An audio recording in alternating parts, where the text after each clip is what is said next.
Hi කොහොමද ඉතින් අද දවල්ට මම මොනවද හදන්නේ කියලා දන්නවද? යමුකෝ මාත් එක්ක මං අද දවල්ට මොනවද හදන්නේ කියලා බලන්න.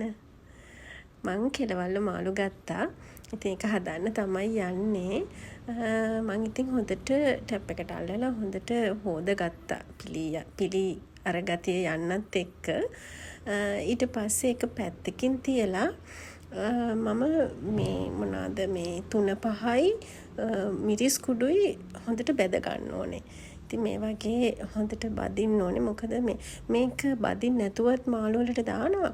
හැබැයි මම නම් මේ කෙලවල්ල මාළු තලපත් මාළු හදනකොට බැදලා ගන්න කැමතියි. ඉතින් මේ වගේ එක හොඳට බැදුනට පස්සේ දාගෙන මේ විදිහට මම කලවම් කරගත්තා.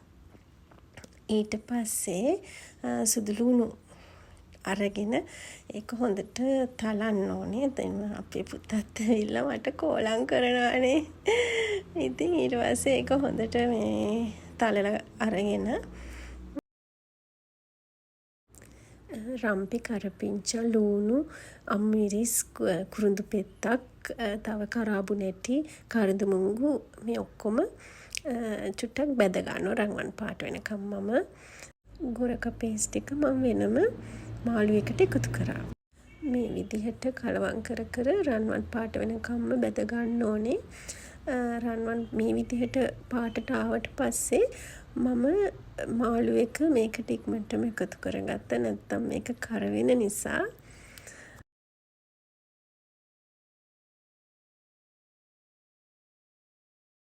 ඊට පස්සේ මේ විදිහට එකතු කරගෙන හොඳට හැඳි ගාලා ඊට පස්සේ මම ගින්දර අඩු කරලා ටිකක් වහලා තිබ්බා.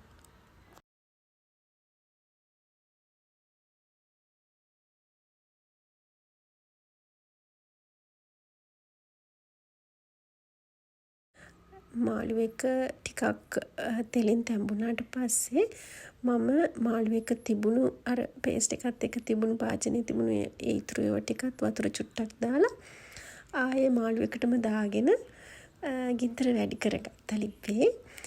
ඊට පස්සේ මාළු එක වහලා ටිකක් වෙලා ඉදෙන්න අරින්න ඕනේ.